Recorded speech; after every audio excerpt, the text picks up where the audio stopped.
Good morning everyone. Class 10th के हिंदी विषय में आप सभी लोगों का स्वागत है। आइए हम चर्चा करते हैं हिंदी विषय के सत्र दूसरे में, जिस पर पिछले दिनों हम अपनी पाठ्य पुस्तक हिंदी के स्पर्श पर चर्चा कर रहे थे, जहाँ स्पर्श के गद्य खंड के 2 पाठों पर हमने पिछले दिनों चर्चाएं की। उसके बाद सत्र 2 के पाठ्यक्रम के नियमानुसार पिछले कई दिनों से हम पाठ 4 कवि मैथिली शरण गुप्त जी की रचना मनुष्यता पर चर्चा कर रहे हैं। तो आइए हम चलते हैं मनुष्यता के काव्य पंक्तियों की ओर। पिछले दिनों हमने मनुष्यता काव्य खंड के काव्यांशों पर चर्चा की, जिसके 4 काव्यांशों पर हमने चर्चा की, जिसमें मैथिली शरण गुप्त जी ने बताया कि मनुष्य का कर्तव्य क्या है। तो मनुष्य को केवल जन्म लेकर के सुख यापन करना ही उसका उद्देश्य नहीं है, बल्कि मनुष्य का कर्म एक दूसरे का सहयोग करना है। मनुष्य का जीवन मृत्यु को प्राप्त होने वाला है, यह बात हम सभी जानते हैं, किंतु मृत्यु से डरते रहते हैं। तो ऐसी मृत्यु सुमृत्यु नहीं कहलाती। पहले काव्यांश में कवि ने बताया कि जो मनुष्य संसार में जन्म लेकर के कुछ अच्छा करता है, श्रेष्ठ कर्मों को करते हुए जीवन यापन करता है और दूसरों का सहयोग, दूसरों की सहानुभूति को पूर्ण करते हुए मृत्यु को प्राप्त होता है, ऐसे व्यक्ति का जीवन भी सुंदर और मृत्यु भी सुमृत्यु के रूप में जानी जाती है। दूसरे कविता में उन्होंने बताया कि जो व्यक्ति उदारवादी होते हैं, जो लोगों का सहयोग करते हैं, जो निरंतर लोगों के कष्टों को देख करके स्वयं कष्ट से भर करके हर प्रकार से अपने आप को भी दुख से युक्त महसूस करते हैं, ऐसा व्यक्ति ही उदारवादी गुणों से युक्त माना जाता है। ऐसा व्यक्ति ही उदारवादी भावना से युक्त मनुष्य कहलाता है, जिसे हम परोपकारवादी उदारवादी कहते हैं, जिसका बखान शास्त्रों में, पुस्तकों में, इतिहास के प्रत्येक पन्नों में गाया जाता है, जिसकी कीर्ति मृत्यु को प्राप्त होने के बाद भी उसके यशपूर्ण कर्मों से कभी समाप्त नहीं होती। उसकी कीर्ति अमर होती है। मृत्यु प्राप्त हो जाने के बाद भी जो सदा अपने यशपूर्ण कर्मों के द्वारा जीवित रहता है। तीसरी पंक्ति में बताया कि बहुत से ऐसे महापुरुष हुए जिन्होंने अपने जीवन का परित्याग लोक कल्याण के लिए कर दिया। रंतिदेव, दधीचि, कर्ण, शिवी जैसे महापुरुषों ने लोक कल्याण के लिए अपने जीवन और अपने प्राणों की चिंता न करते हुए बलिदान दे दिया। ऐसे ऐसे श्रेष्ठ महापुरुष इस पृथ्वी पर जन्म लेकर के इतिहास के सुनहरे अक्षरों में अपनी कीर्ति, अपनी यश और अपने श्रेष्ठ कर्मों के द्वारा आज भी जाने जाते हैं। चौथे पंक्ति में उन्होंने बताया कि मनुष्य का स्वभाव सदा सहानुभूतिपूर्ण होना चाहिए। मनुष्य का जीवन सहानुभूति, उदारता और परोपकार की भावना से युक्त होना चाहिए, तभी मनुष्य का जीवन सफल होगा, क्योंकि सहानुभूति की भावना, उदारवादी स्वभाव, लोगों का परोपकार करने के प्रति संकल्प, परोपकार की भावना रखना, यही मनुष्य का सबसे बड़ा धन है, सबसे बड़ी विभूति है, सबसे बड़ी संपत्ति है, सबसे बड़ा कर्म है। वशीकृता सदैव है बनी हुई स्वयं ही। मनुष्य सदा अपने कर्मों के द्वारा सहानुभूत जैसे श्रेष्ठ कर्मों के बंधन में बंधे रहना चाहिए। मनुष्य सदा उदारवादी भावना से बढ़कर ही, परोपकार की भावना से युक्त होकर ही व्यक्ति को आचरण करना चाहिए। बताया उन्होंने, कवि ने बताया कि प्राचीन काल में सामाजिक बुराइयां, धर्म के प्रति एक दूसरे के बीच में होने वाले विद्रोह, बाल विवाह, सती प्रथा जैसे कुरीतियों, बुराइयों को समाप्त करने के लिए एक बार महात्मा बुद्ध जैसे विद्वान ने अपना अत्यधिक सहयोग किया।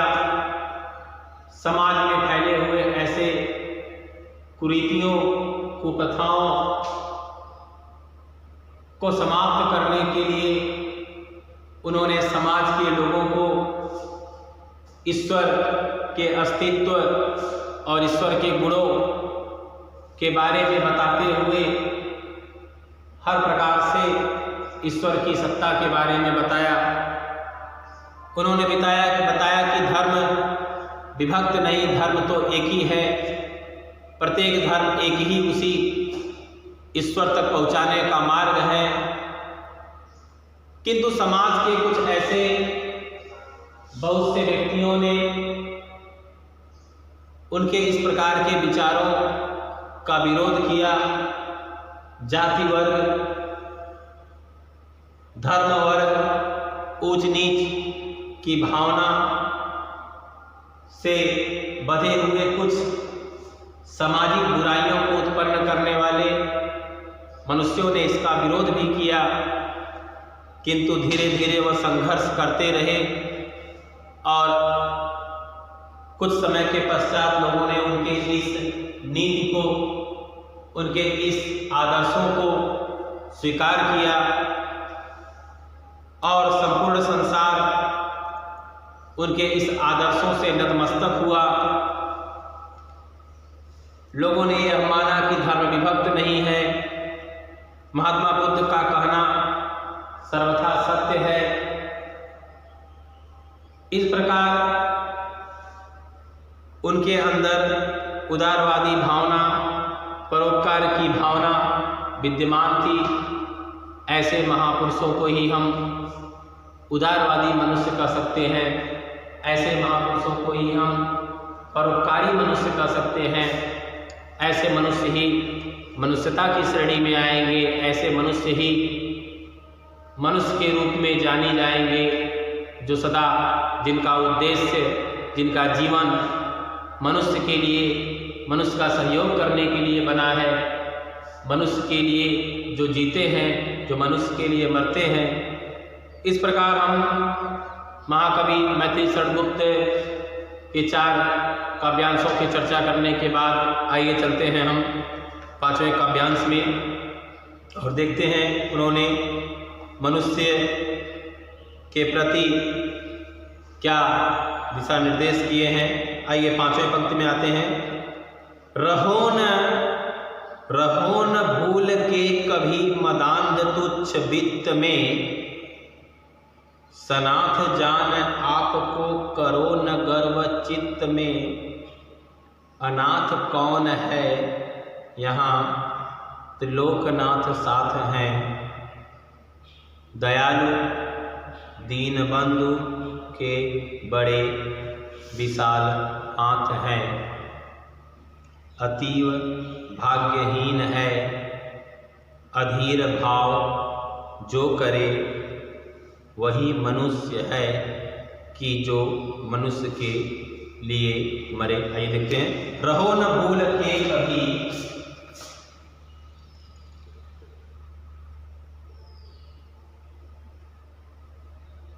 रहो न भूल के कभी, रहो न भूल के कभी, मदांध तुच्छ वित्त में जो मनुष्य के लिए मरे। दूसरी पंक्ति है, जो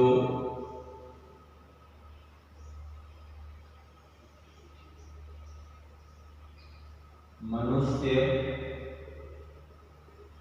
के लिए मरे।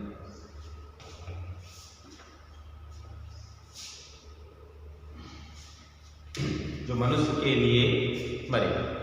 तो बताते हैं, रहो न भूल के कभी मदांध तुच्छ वित्त में। आइए हम कुछ शब्दार्थों पर चर्चा करते हैं। पहले, रहो न भूल के कभी मदांध, मदांध तुच्छ वित्त,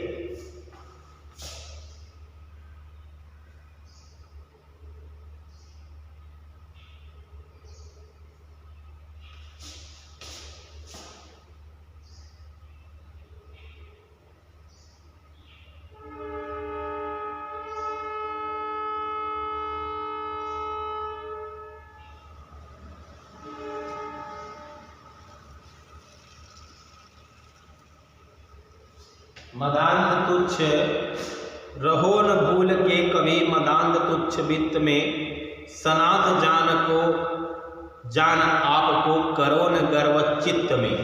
सनाथ, सनाथ जान को कभी करो न गर्व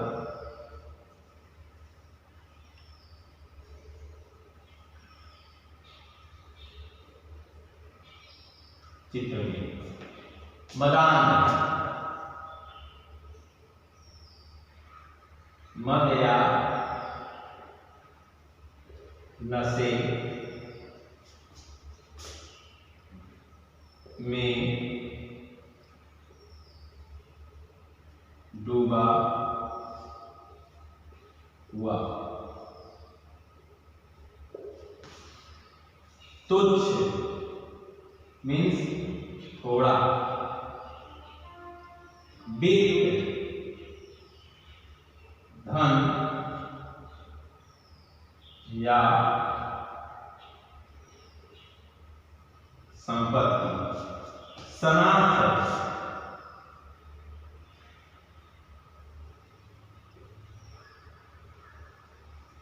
जिसका कोई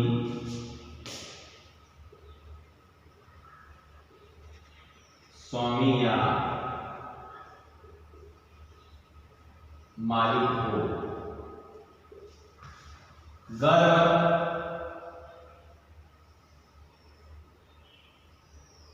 घमंड, चित्त, मन। राइट कर लीजिए सूचना। तो आगे कहते हैं, रहो न भूल के कभी मदांध तुच्छ वित्त में, सनाथ जान आपको करो न गर्व चित्त में। अनाथ कौन है यहाँ, त्रिलोकनाथ साथ हैं, दयालु दीन बंधु के बड़े विशाल हाथ हैं। अतीव भाग्यहीन है अधीर भाव जो करे, वही मनुष्य है कि जो मनुष्य के लिए मरे। हो गया इतना। चलिए आगे हम कुछ और शब्दार्थों पर चर्चा करें।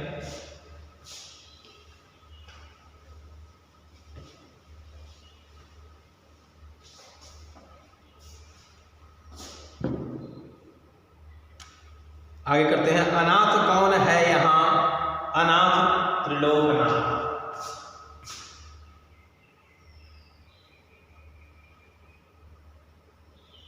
अनाथ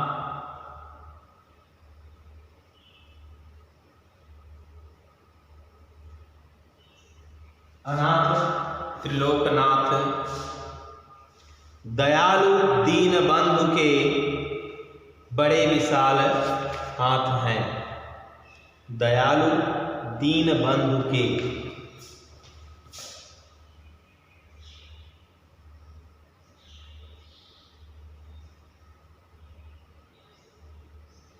दयालु दीन बंधु के बड़े विशाल हाथ हैं, अतीव भाग्यहीन है, भाग्यहीन अधीर भाव।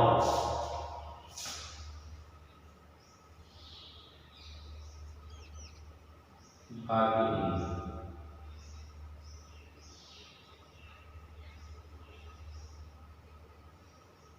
अधीर भाव।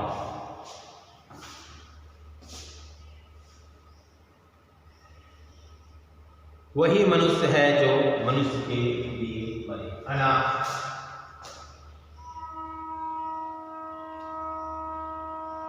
जिसका कोई नहीं।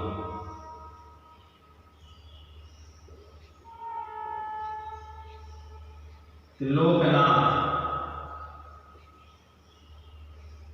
तीनों लोकों के स्वामी अर्थात ईश्वर। दीन बंधु, गरीबों का सहयोगी। भाग्यहीन, भाग्य जिसका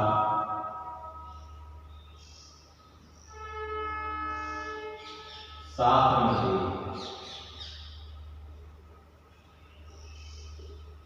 अधीर, व्याकुल। राइट कर लीजिए इसको। वही मनुष्य है कि जो मनुष्य के लिए मरे। राइट करिए जल्दी इसको, फिर आगे चलते हैं।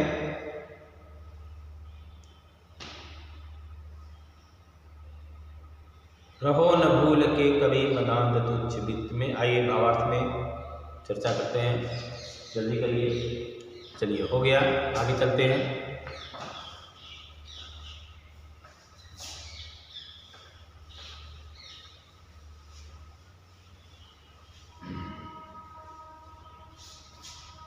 आइए इस पंक्ति के भावार्थ में हम चर्चा करें।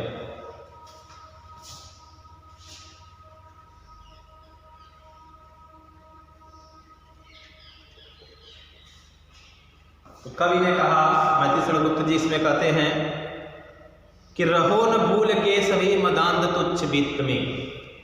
कवि ने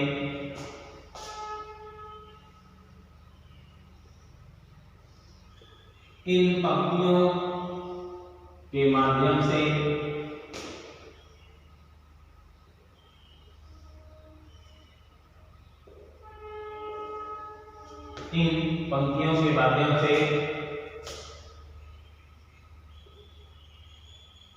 मनुष्य को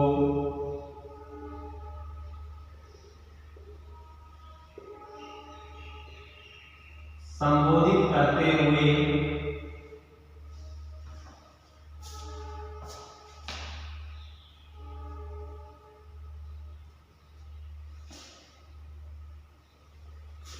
कहते हैं कि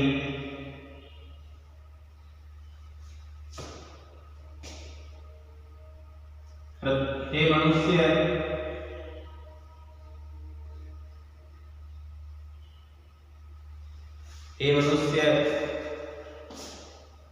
रहो न भूल के कभी मदांध तुच्छ वित्त में। तुम्हें कभी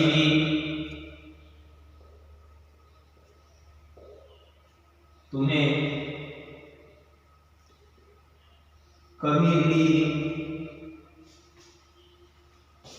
धन या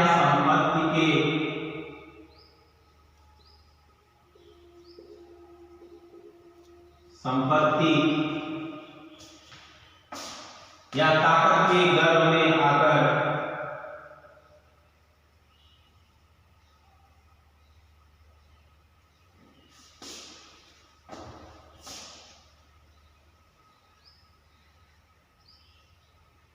ताकत को प्राप्त करके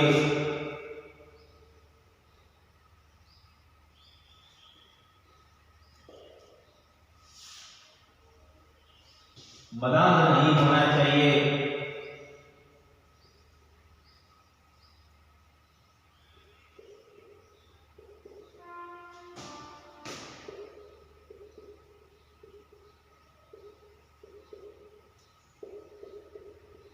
अर्थात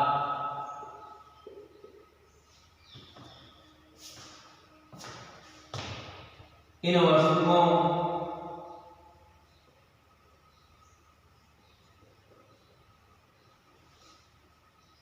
को देखकर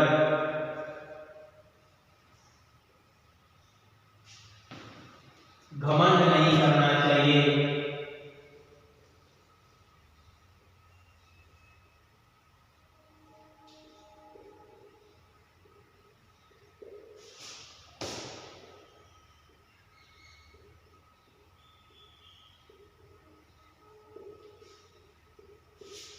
घमंड नहीं करना चाहिए।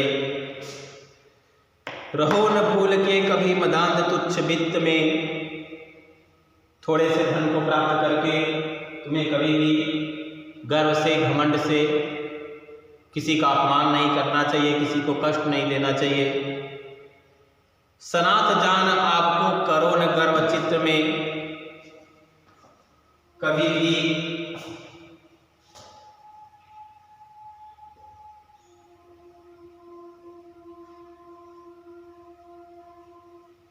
स्वयं को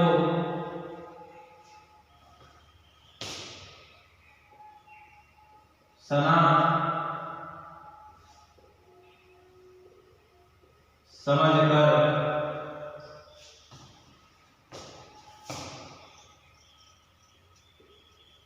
दूसरे को अनाथ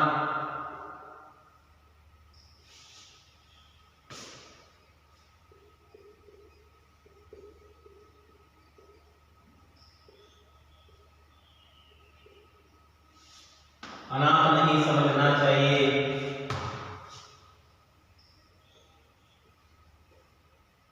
समझना चाहिए क्योंकि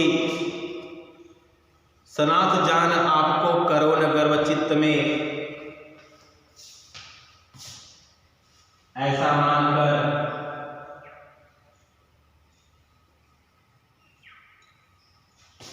कभी भी अपने मन में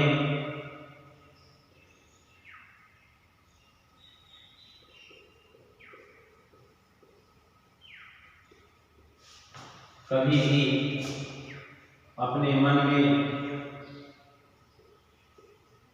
गर्व नहीं करना चाहिए।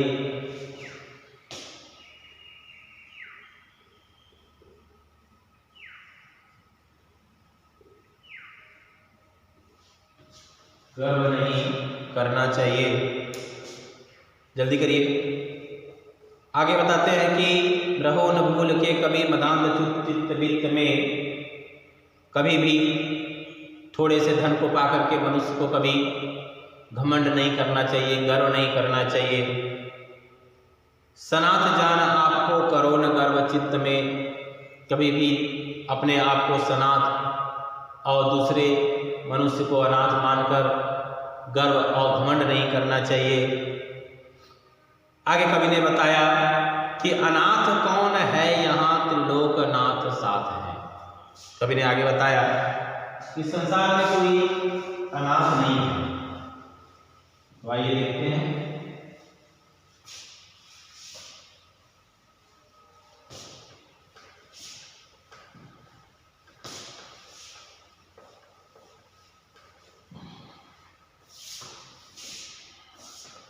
आगे बताते हैं कि अनाथ कौन है यहाँ त्रिलोकनाथ साथ है। कवि ने बताया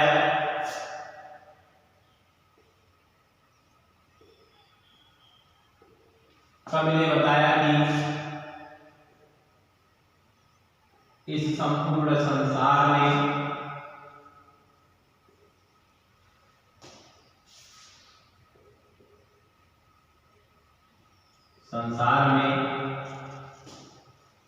कोई भी अनाथ नहीं है।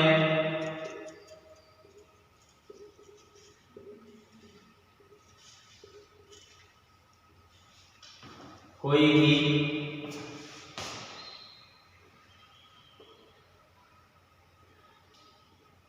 अनाथ नहीं है, क्योंकि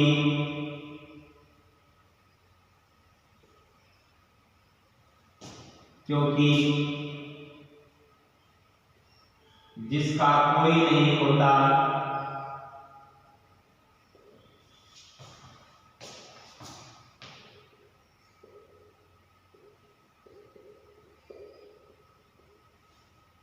उसका भी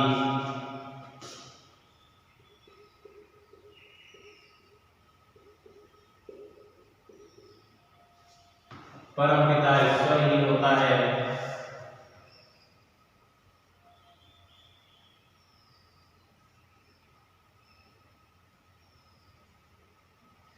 परमपिता ईश्वर होता है। त्रिलोकनाथ साथ है, तीनों लोकों के स्वामी प्रत्येक मनुष्य के साथ में है।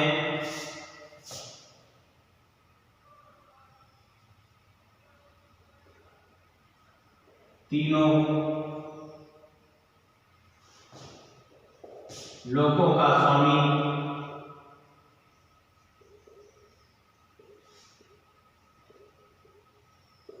वह ईश्वर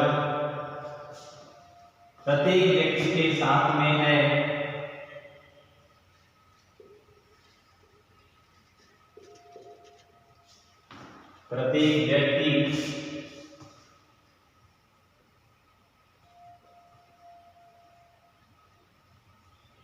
प्रत्येक व्यक्ति के साथ है। दयालु दीन बंधु के बड़े विशाल हाथ हैं, वह परमपिता परमेश्वर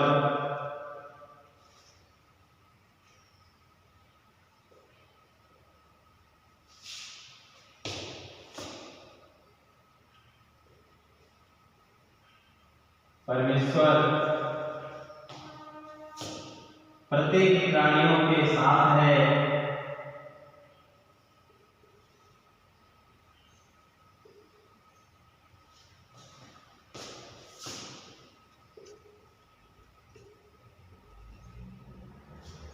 प्रत्येक प्राणियों के साथ है।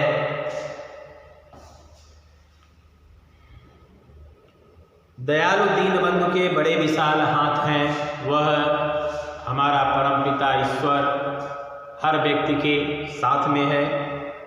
चलिए बचे हुए कुछ काव्य पंक्तियों में हम कल फिर चर्चा करेंगे। तब तक के लिए धन्यवाद।